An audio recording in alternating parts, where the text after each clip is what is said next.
Hey y'all, this is my review for Kandi and the Gang, episode 8. Let's just get into the theme song, shall we?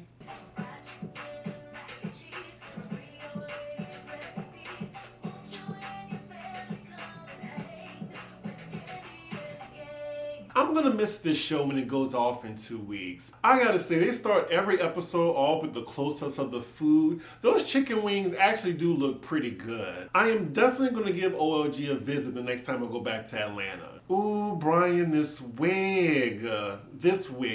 Come on now. And it looks like he's getting along with Philip these days. Okay. I'm thinking Philip became nicer as the season progressed, and that's why he's in it less and less. Next scene, we're at Aunt Bertha's house with the old lady gang, Mama Joyce, Aunt Nora, and Aunt Bertha. They talking about a dating website. They trying to get Aunt Bertha, a date. And she's like, I'll try if we go on a double date. So we have Aunt Nora taking pictures of Aunt Bertha and Mama Joyce. And thank you, production, for adding a profile for them. For example, Mama Joyce, 72, Miss Independent, feisty senior, keeps it tight and right.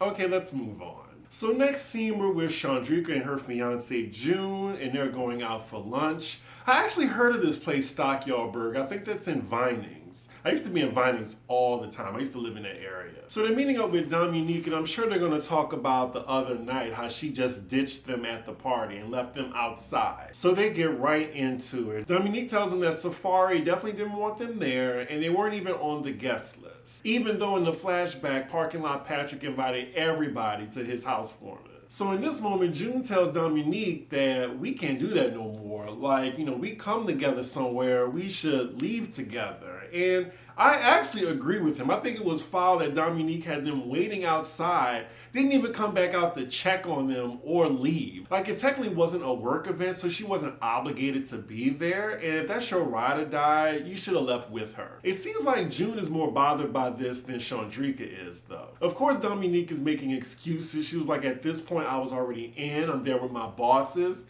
So what? I mean, you were canoodling with your superior in front of your bosses, so it wasn't that much of a work event. Dominique is getting a little defensive and she disagrees with June. Chandrika then brings up Torin, who's also wrong in this situation. Like, he invited her in the first place, even though she didn't want to go. Like, he knew that Patrick and Safari didn't want her there. I think Torin was trying to play producer in that moment, and he just left Chandrika hanging out to dry. If I was Chandrika, I would be mad at Torin as well as Dominique. Now, I love you, Torin, but you did put Chandrika in an awkward position. It was pretty embarrassing for them to just be left waiting outside only not to get in. Good thing, like she said, it was a housewarming with no house. The party was a dud anyway, so she didn't miss out on anything. According to Chandrika in her confessional, June thinks that her friends ain't shit.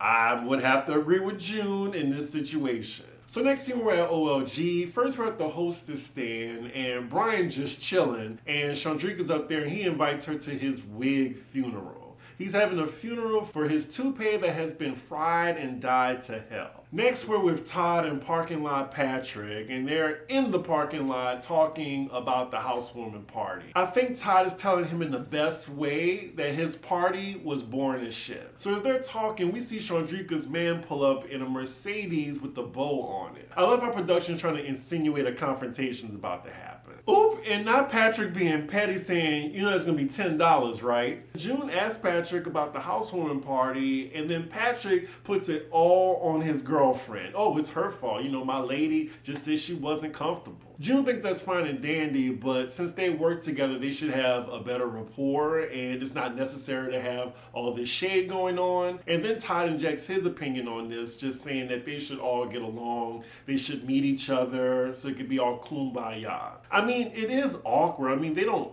have to be friends. I just think he could have just made it more clear that they weren't invited. They don't have to be cool. So apparently this Mercedes that June pulled up in is a surprise gift for Chandrika. So he calls her while she's at the host stand. It's busy as hell in the front. He asks her to come downstairs for a bit. And, it's Chandrika after all, and she don't care that there's a bunch of people at the door waiting, so she goes downstairs. So ain't nobody at the hostess stand now with people outside the door. This is a casual ass chicken shack at the end of the day. So he surprises her, and her initial reaction is, oh, you bought me a car? Then I guess the excitement sets in when she opens the car door. She's excited now. Now I'm wondering, so they're spending that much money on a car, like when are they getting married? Like haven't they been engaged for like 2 years, I think? Wouldn't they want to spend that money on the wedding? I don't know, whatever. Maybe they saving it for season 2. Like maybe because Bravo will pay for it. So she excited now, so a bunch of the employees come down. Torrin comes down, Brian, while it's busy as hell in the restaurant. We got Brandon coming down now, then Richard's coming down. Who's working at this point? And Richard, I don't know what he's wearing, but he came on this show saying he like had some style. I'm still waiting to see it. They are just kikiing in her car while nobody's at the hostess stand right now. And Todd, the owner, is right outside with all of them. Any of my car experts in the chat, let me know if it was a nice Mercedes-Benz. You know, they got some of the snooty people saying, oh, that's just a C-Class or something. Let me know, was that a nice Benz that she got? So then most of the people go inside, but we're left with the gays, Richard, Brian, and Torrin. And June says he just wants to talk to them for a second. He confronts them about Chandrika just being left outside the party. Now I think this is a conversation for Torrin, but I'm not sure what Brian and Richard have to do with it. Torrin's excuse is he said the guest list changed and he did not know about it. Torrin, I'm gonna call bullshit on that. I think you knew that she was not invited to that. Richard is agreeing with June, saying they shouldn't have left him outside. Torrin has his excuse, and Brian is saying it shouldn't have took 20 people going outside to handle this situation. Torrin feels the type of way in his confessional, saying that if Chandrika had a problem with him, she should hear it from her and not her man. And again, I think June cares more about this than Chandrika does. Chandrika don't even give a shit. When they were told they couldn't get in, it looked like she didn't give a shit. So next scene, we're at Brian's for this wig funeral. Just the ridiculousness. They're giving us filler right now. We have Chandrika coming in first, who's dressed like a call girl at a funeral. Richard, again, is he aware he's on TV? Like, he is wearing a wrinkled, dusty black blazer with a gray tee that you wear to bed and some orange jogging pants. Sir, I'm gonna need your gay card immediately. Torrin comes in and all three of them are dressed like they're going to 3 different places. Lord have mercy, what am I watching? And then Brian comes down in all black with the veil and his black box with his weave in it. They are doing the most. Should I fast forward through this? They're having a funeral for an inanimate object. They are not burying this in his backyard. Fast forward. I'm done. So they go back inside and Chandrika's letting them know that it was Todd's idea for them to go on a triple date. So it's Todd and Kandi, Chandrika and her man, and parking lot Patrick and his floozy. I'm wondering why Kandi and Todd are involving themselves in this. So Brian and Torrin then tell Chandrika that her man came up to them about the party thing. They're wondering what's with that.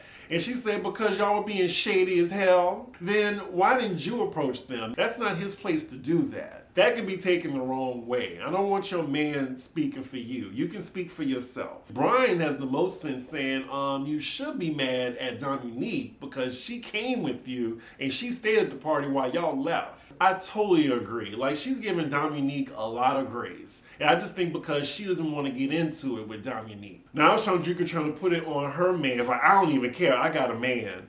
Girl, listen to yourself. Repeat that again. Torrin is like, well, you must care because June came up to us about it. Chandrika's getting agitated at this point. She says in her confessional that Torrin pressured her to go to this, which he did. And she does have a right to be mad at him, but I don't think she needed her man to approach him for her. She should have came to him one-on-one and they should have talked about it. So that's the only thing I'm on Torrin's side about. Otherwise, he's in the wrong. So Chandrika's over this conversation, so she says she's out. So next scene, we were at the triple date that was orchestrated by Kandi and Todd. Kandi and Todd wants to keep the peace because Chandrika and Patrick work together. I feel like Chandrika won't even run into Patrick like that, so I don't even think it's necessary to have this kumbaya. But whatever, it's a plot line, I guess. So Chandrika and June are the next couple to arrive, and I gotta say, June is getting a lot of screen time in this episode. So here come parking lot Patrick pull up, and I gotta say, he looked good in that suit. I mean, he dumb as a box of hair, but the ninja is fine.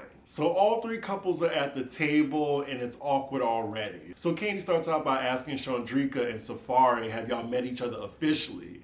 And they're like, well, not really. So then they take this time out to awkwardly introduce the ladies to each other. Safari is just sitting there with a boot in her mouth. And if y'all aren't familiar with that expression, that means your mouth is like this.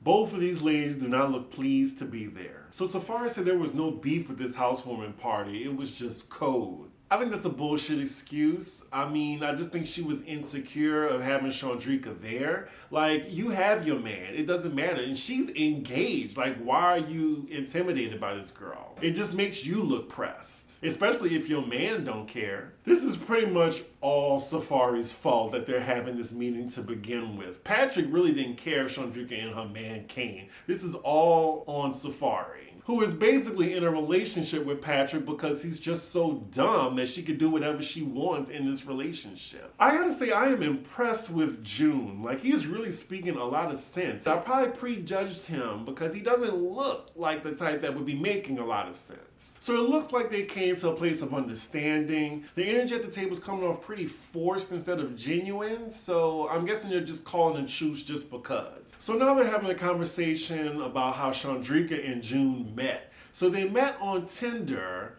and they were dating, and after a month, he proposed to her, and they've been engaged ever since. Red flag. So now they're talking about how Patrick and Safari met, and they met on Instagram, and he's been trying to get with her for 2 years. And then she says that she just thought he was a trick, and she was like, okay, well, you can give me a massage. Wow.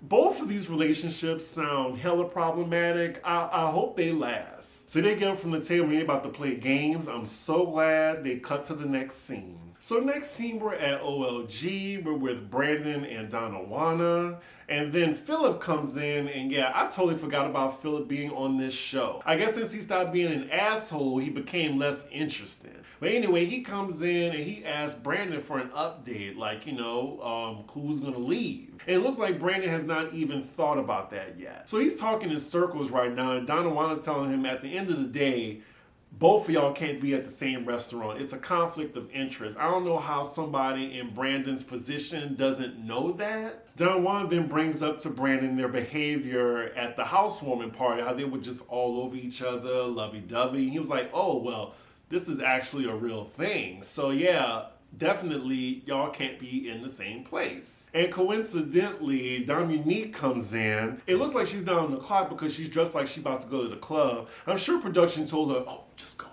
they're talking about you. So they fill her in on what they were talking about, and they ask her directly, so are you in a relationship with anyone? And then she glances at Brandon, I'm guessing so they could get their lies straight, but she finally just comes clean and says, yes, we're in a relationship. Donawana saying that is great and all, y'all in a relationship, but y'all still got to figure out which one of y'all are leaving this building. Dominique was there first and was there longer, and you heard Brandon in his confessional, that's the only reason he came to apply, because she was behind the bar. So Brandon should definitely leave. So I'm guessing they'll come to a resolve in this moment. Maybe we'll find out in the season finale. So next scene we're with Todd, and he's had to get a haircut. Did y'all notice, because I just paused the scene, that this salon, like it's called J Spot Studio, it's by Derek J. Okay, why are we with Todd again? So he's meeting up with Patrick right now. So he's asking Todd for relationship advice because he thinks Safari is the one. He wants to marry her. He barely has a furnished apartment and he's worried about marriage right now. And of course, Todd laughs because, I would laugh too. It's hilarious. Like, you try to propose to somebody and your life ain't together? So then Todd asks Patrick, why do you think Safari's the one? We cut to Kandi meeting up with Safari. I did not know there was a Neo's in Atlanta. So Neo's, Neyous, that originated in New Orleans, and they got some good, Cajun New Orleans seafood. Did not know there was one in Atlanta. I gotta check it out. I'm guessing Kandi is meeting up with Safari because Patrick is like a son to her, and she just wants to make sure that she's the right girl for him. This isn't shade, but Safari kind of reminds me of Portia, but with less personality. Especially with the whole fake vegan shit she does. No, they did not order fries and some carrot souffle at Neo's. Heaux. Y'all wrong for that. But yeah, Kandi says in her confessional that she's just trying to make sure that Safari has Patrick's best interest in mind, which we, the audience, know that she doesn't. Patrick is what we would call a mark.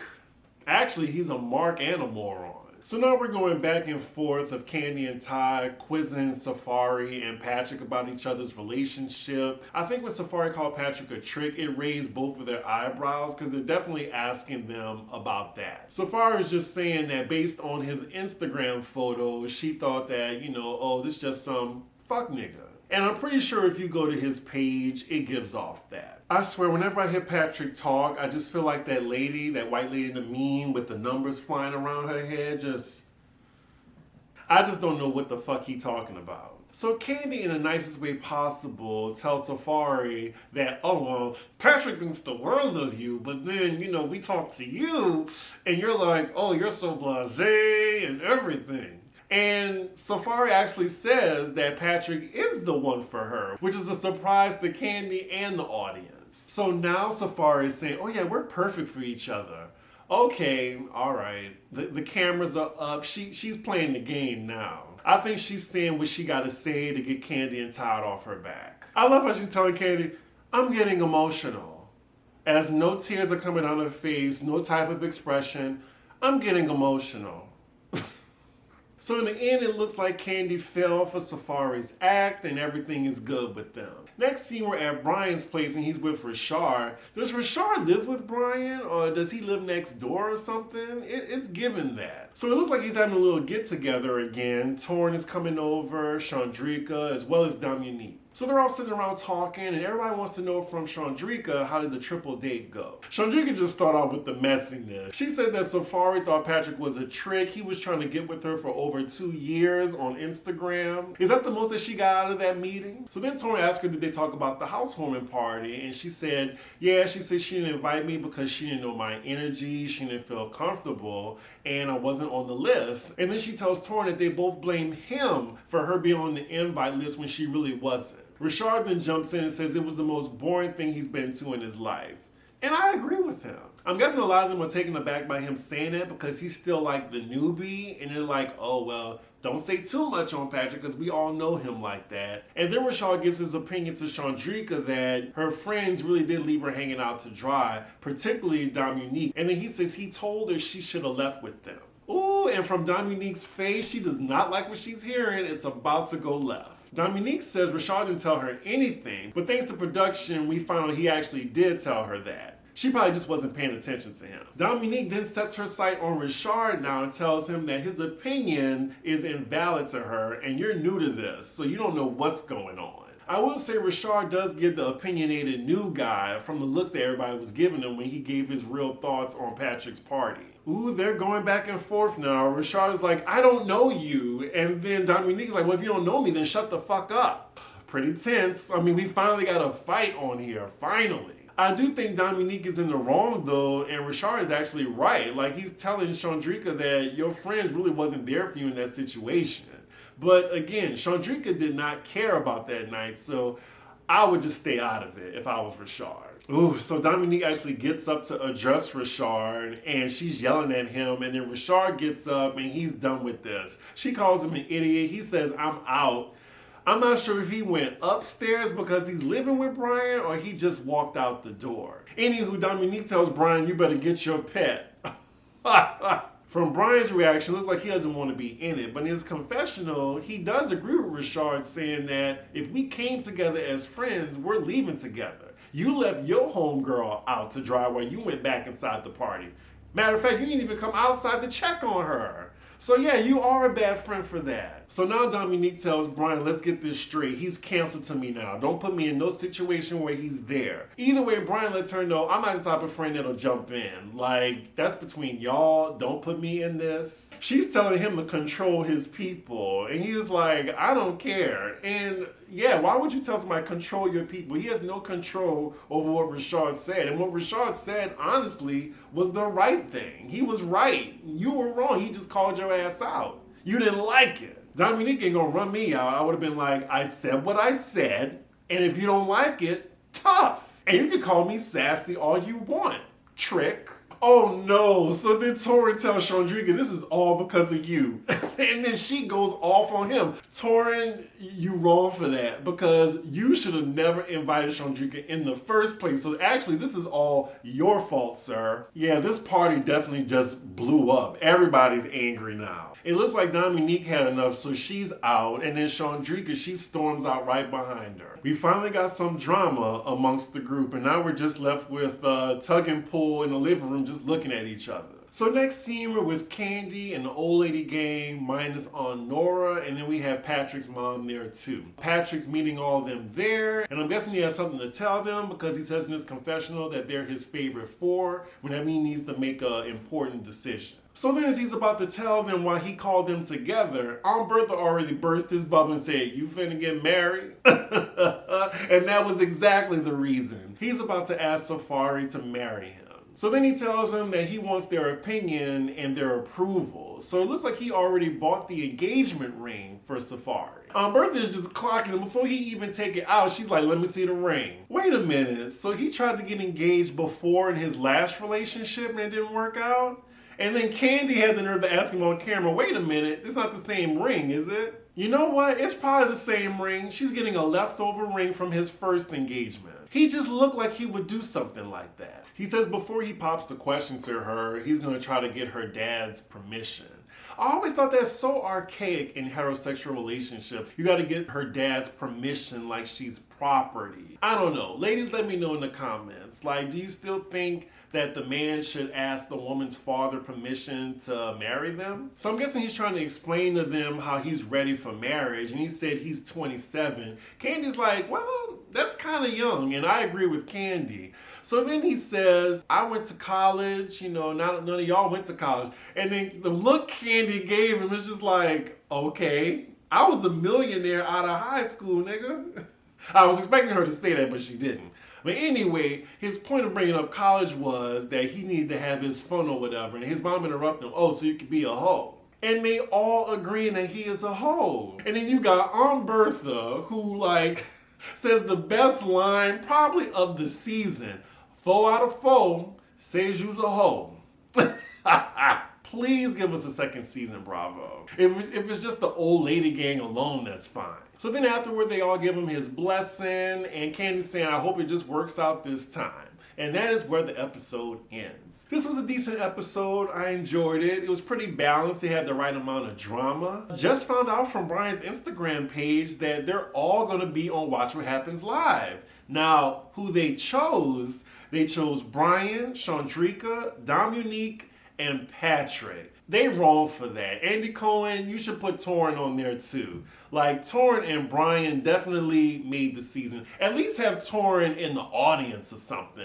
I'm thinking it might be this Sunday, but that's the same day that Real Housewives of Atlanta premieres, so I'm pretty sure they're gonna have maybe Kenya and Kandi on. So maybe they'll have them during the week because there's gonna be 4 of them on there. I also gotta let y'all know, unfortunately, I won't be reviewing Karen's special. It just went off, but I tried to watch it, y'all, and it was a Best Fiends tea. I think Alexander Rogers did, so make sure you go to his channel and support him. But yeah, I cannot wait to review the new season of Real Housewives of Atlanta. And did y'all see the new picture? Shout out to the cast for getting together and saying, "Bravo, we think this promo look is shit. We're gonna do our own." And they all look stunning. I might put the picture right here so y'all can see it. Kudos, that has Kandi's name all over it. I love the fact that even if they are beefing, they got together for a decent promo picture because that other one that Bravo released, that wasn't shit. But anywho, y'all, make sure y'all like, comment, and subscribe. And I will see y'all for Jersey, I guess. That's coming up next. Bye.